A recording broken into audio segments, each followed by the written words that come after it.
guys, thank you so much for coming to my channel today. I hope you subscribe. Today we're going to be playing with the super easy tutorial, the PYT top tutorial.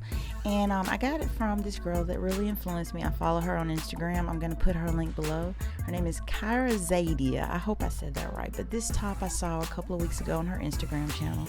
And it just really influenced me to want to make my own. So I did.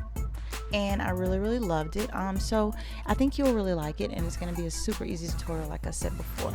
So let's go ahead and get into the supplies that we're going to need for this top. Alright, the first thing that you're going to need is some fabric, of course, some denim fabric. You want to make sure that it frays like mine does at the end. 2.5 to 3 yards will give you some give and take room. Alright, you're going to need some non-rolled 3/4 elastic, and you want to make sure it's non-roll. That is super important. All right, you don't want it rolling on you.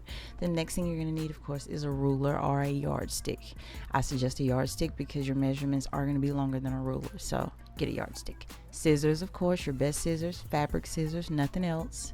All right, and if you don't have a serger, you want to make sure you get you some shears or some pinking shears. All right, so you can use either your serger or pinking shears, but you want something to get rid of that fray. Alright, you're gonna also need pins. Always pins for those seams. Keep those seams together while you're sewing. Alright, and this heaven sent thing is a friction pin that I got from Staples. From Staples and Office Depot. They have them there. But it's heat activated. You make your markings and you use your iron to get them off. Alright, they just disappear. You don't want to leave them overnight though. If you're going to be doing blue denim, which is your choice, you want it chalk instead because it's not going to show up on that white denim. Alright, you're also going to need some tape measures. We're going to get into what you're going to need, measurements you're going to need to take later, but a tape measure is super duper important. Alright, keep that close by. Always keep like 2 close by. I think these are going to be, I almost forgot, we do need something to get away all those loose threads that you have there. Alright, keep these close by. Just some little trimmers to keep all those loose threads out of your way. And of course, while we're on threads, you're going to need some good thread. Alright, don't do the beginner's thing that I did and just purchase the first cheap thread you see at your local fabric store. Get some coats is what I'm using here, or on Gutterman. Those are really good ones that I use. Alright, so I think we got everything we need. Let's get our stuff and get started. Alright, so tape measure in hand. Like I told you, keep 2 of those handies. Let's get our measurements. The first measurement you're going to need is your over bust. Alright, the second measurement is going to be your upper bicep. And the third measurement is your center upper bust to the desired length that you want your bodice to be. Alright, so measurements in hand. Let's go ahead and measure on our body. First measurement is your upper bodice and or your upper chest, and that's what we're measuring. And mine is at 36 inches. And then I want to go ahead and measure my arm measurement. Now, if you notice when you're measuring, you want to go ahead and keep those measurements centered, or from the center all the way over to the arm. You don't want to go too far down on the arm when you make that arm measurement. It's just not going to fit right once you put that elastic in. All right, and the very last measurement that we're going to need is from the center upper bodice. Let's just call it the cub. All right, all the way down to how far you want your bodice to fall. All right, so first measurement, upper bust measurement divided by 2 equals the width to cut on the fabric, and that's going to be the first marking that we make on our fabric. All right, so get your yardstick. I got mine here, and I'm going to take that, and for me that's going to be about 18.5 inches. Gonna find that on my yardstick and go ahead and make that marking using my handy dandy heat sensitive pen. And I'm going to make that marking. And then the next marking is going to be the cub, center upper bodice to waist plus 2 inches. All right, and that's going to equal the length that you mark. So I round mine off to about 18 inches, and that is how far I marked on both sides. Now, on the other side, you can't really get that accurate right now, so you just want to make a little mark to notate how far down 18 inches is. Now you want to make your 18.5 inch width marking going across like you did at the top. Match your marking with that first marking you just made, and make your second marking. Make sure it lines up with that marking so you know that you went down 18 inches. And then just go ahead and make that 18.5 inch width marking. All right. Perfect. So now we got our markings lined up. We want to go ahead and go 18 inches down like we did on the fold on the other side and make our marking. All right, and that is our first upper bodice piece, and I cut it on the fold. If you notice, you can see it's our I cut it on the fold because I wanted to make sure that when I opened it up, it was double the measurement that I intended, so that we have enough yard to give. So it's basically just pretty much going back, all right, to what your original measurements were.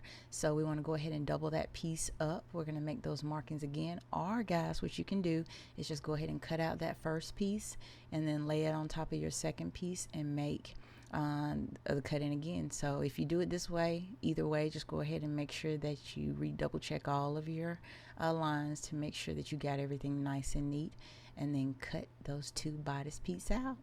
When you finish cutting out, you will have front and back pieces.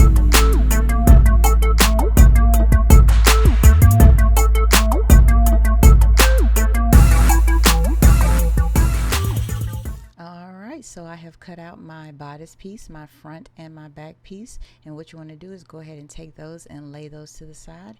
And let's go ahead now and do our two arm pieces, our right and our left arm piece.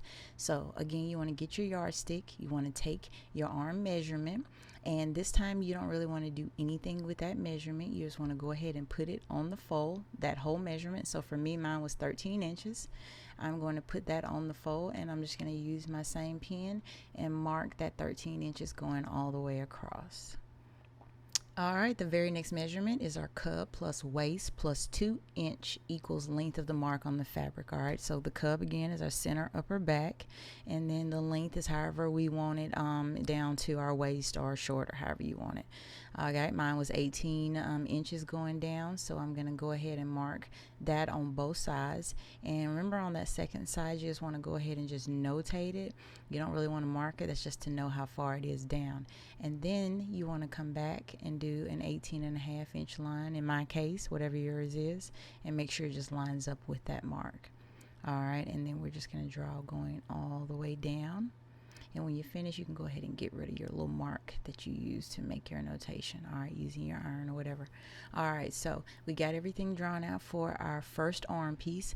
All you're going to do is take that piece, cut it out, and then you are going to lay it on top of your another piece and cut a second piece off. So let's go ahead and get that done.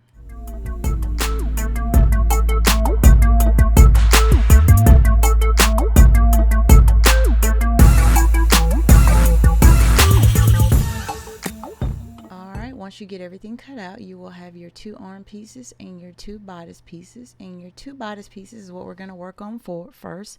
Those are your front and your back pieces. And you want to go ahead and lay those right sides together. And then make sure that everything lines up nice and neat. All right, get your pins and go all the way down. And pin those and do a 5/8 inch seam going all the way down. All right, when you finish, you can either press your edges open and then turn around and use your pinking shears and cut those seams down.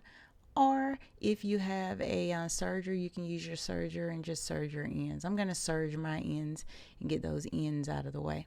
All right, but either way, go ahead and do that. Make sure you pin it down before you do any stitching, and then stitch 5/8 of an inch. All right, here's mine all serged up and neat. All right, and then I'm just going to basically turn mine over, take it to the press, to the iron machine, the iron, and press those seams going down. That's just going to help it lay nice and flat, you know, when you get ready to tuck in that elastic. All right, once you get everything pressed down, you're going to take it back and you're going to press down another 5/8 inch seam. You can do that after you finish pressing, but either way, this is how it's going to look when you get done. All right, so this is your 1/4 inch press down, and the whole reason for us pressing it down basically is so that when we tuck it under, we have a nice seam going under and none of those raw edges are peeking out. All right, so to form that seam, or to form the casing for the elastic, you're going to go ahead and from your folded edge mark down 2 inches. All right, so I'm putting that on the 2 inch mark, and I'm just going around with my dissolving pen, we can call it that, and you're just going to mark going all the way across.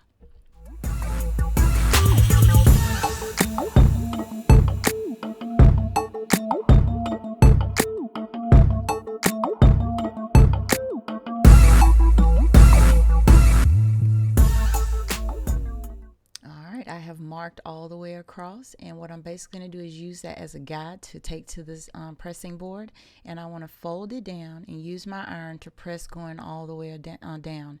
You're going to do this going all the way around on the top of your garment, all right, and this is going to form the casing that is going to be used for you to put your elastic stick in. All right, so what you want to do is take it to the ironing board, press it down, and it's going to look similar to this with that folded edge tucked up under. All right, that's why we took the time to press it ahead of time. All right, and you want to make sure, because you want to make sure you're going to go ahead and prepare it so that you can put your elastic on the inside. All right, and again, that's that 3/4 non-roll elastic. You want to make sure, it's very important to get that non-roll. Now what you want to do is go ahead and put it on the sewing machine, and very close to the edge you want to stitch it going all the way down. All right, but you want to make sure you leave you a gap so that you can put your elastic on the inside of it. So go ahead, take it to the sewing machine and stitch it very close to the folded edge, going all the way down, leaving a gap for your elastic. All right. All right, so when you get back from the sewing machine, this is how yours should look. All right, and very simply, I just went all the way around, making sure I stitch very close to the edge, leaving leaving a hole for my elastic. That's very important. And I did go ahead of time, like I told you guys, and just iron down that seam so that I have no trouble getting that elastic all the way around. All right, so let's put that piece to the side, and let's go ahead and grab one of our arm pieces. Now these are going to be constructed very similar. I'm going to put my right sides together, and I'm going to make sure I lay everything flat, and then what I'm going to do is go ahead and pin everything together, and then I'm going to stitch a 5/8 inch seam going all the way down. If you have a serger, use a serger to clean up that edge, or use your pinking shears. Do that on both pieces, and then they should come out looking like this. Alright, and you want to make sure that you do fold this and treat this the exact same way that you did your bodice piece. Fold down 1/4, and then take your ruler and mark 2 inches down, and then fold down another inch and press. Do that on both pieces, and when you finish, they should look very similar to this. Alright, and you haven't stitched anything down, but this is how it's going to look. Alright, this folded edge should fit your elastic that you're going to put in it in a few minutes. Alright, you can take that elastic out, that 1/4 non-roll elastic, and measure it if you need to. But right after you finish that, then you're going to go ahead and take it to the sewing machine, and you guessed it, stitch it very close to the edge. Don't block your edges, and then this is how they all look. All right, so this is my 3 pieces that I'm about to put my elastic in. All right, I left me a hole on all 3 of those pieces for my elastic. All right, so what I'm going to do now is prepare my elastic pieces, which should be 3 pieces that you're going to need to put in. You're going to take your upper bodice measurement, and you're going to subtract about 10 inches from that. All right, and the reason I say about 10 inches because it may be different for you, but you're going to do the exact same thing with those arm pieces, and you're going to subtract about 2 to 3 inches from there. All right, before you cut any pieces, please measure them around your own body. Do not go by my measurements. All right, and then do that before you cut. All right, so now we got my 3 pieces cut. Hopefully you got your 3 pieces cut. I got my gap ready. I'm gonna take a safety pin. I don't know another way to do it, guys. This is how I was taught to string everything through. All right, and so I would take my safety pin, not a very big one, and I put it on the very edge, not too close to the edge, because I've had problems with mine coming out while I was trying to push mine through. But you want to put it in that hole that you left, and you want to go ahead and start pushing that all the way through.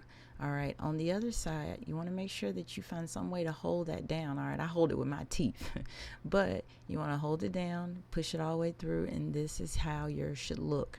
All right, and what I did was just take a little safety pin and pin mine so that it doesn't slip out. All right, we got 2 more pieces that we needed to do our bodice and our arm pieces. Grab them up, cut on the movie, and go ahead and put those through. All right. Guys, I have put everything through, and what I ended up doing was actually taking some of the fabric off of the bottom of mine. That's why you want to go ahead and try on both of your pieces once you get your elastic in, to make sure that it is long enough before you do any distressing or anything like that, which we're going to be doing at the end. All right, so to get that elastic in nice and snug, what we want to do is lay our elastic over itself and do a zigzag stitch going all the way across. All right, make sure that you have it secure. Do not try to put it the right side up, because it's going to just puckle, and you don't want that. So put it on the sewing machine. do you a zigzag stitch going across on both sides. You got 2 more pieces that you got to do that on, so do that on all 3 pieces. And this is how it should look when you bring it back from the sewing machine. All right, doesn't have to be fancy. You just want to go ahead and get that in so that it doesn't move or come loose. All right, once you get that done, you want to stretch out that fabric like I've done here. All right, and you want to just do a straight stitch on the very edge to close that down. All right, guys, I have closed mine down, and this is how yours should look. Everything should be nice and secure. All right, and I hope you pulled your fabric back so it didn't get caught in your sewing machine. You want to go ahead and cut off any loose threads that you have. Do that on both sides. Check your entire garment before and after you finish sewing to make sure that you don't have any threads hanging. All right, so our next step that we're going to do to complete this garment is to find our seams on our arm as well as one side on our top or a bodice piece. All right, and we're going to turn it inside out, and you're going to run a stitch going right up under that fold that you made for your elastic. All right, so you want to make sure everything lays down nice and flat. You don't want to try to do it over the elastic, because it's going to sew over the elastic, and it's just going to mess up your sewing machine, so you don't want to do that. All right, so go ahead and take you some needles, pin that down so it does not move on your sewing machine, and do that on both sides. All right, and this is how it should look when you get through. Like I said, make sure you press all of your seams down so when it comes to having to stitch, you don't have to worry about those seams being in the way. But do it right up under that fold, like I said, and you got 2 sleeves that you got to do.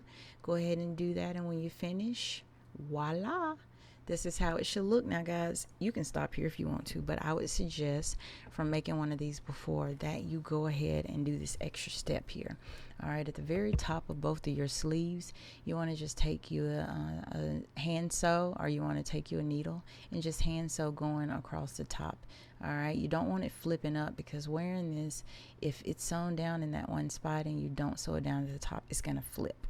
All right, so I went ahead and sewed mine down. This is how it looked when I finish. Everything's connected, everything moves together, so you don't have to worry about anything moving.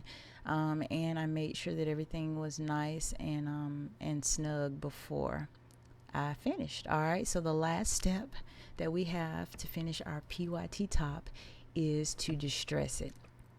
And the way that I do this, you can do it any way you want to, but the way that I prefer to do this is to take my seam ripper and kind of poke it up under, maybe 2 threads up, and pull out that horizontal seam, and then just pull it all the way out, and that'll make the vertical seam hang down, and that's how you get that frayed look. All right, some people just throw it in the dryer, or the washing machine in the dryer, and fray it that way, but I like to kind of hand fray it so I can get the look that I want before I put it in the machine. All right, so when you finish, this is the fray look. This is how it should look. That's the look you're going for. All right, guys, we are done. I hope yours turned out as well as mine did. You can follow me on www.shundavis.com. You can also follow me on Instagram at shun.davis, as well as Facebook at I am Shun Davis, and Pinterest at I am Shun Davis. All those links are below. Thank you again for coming, and don't forget to subscribe. Till next time.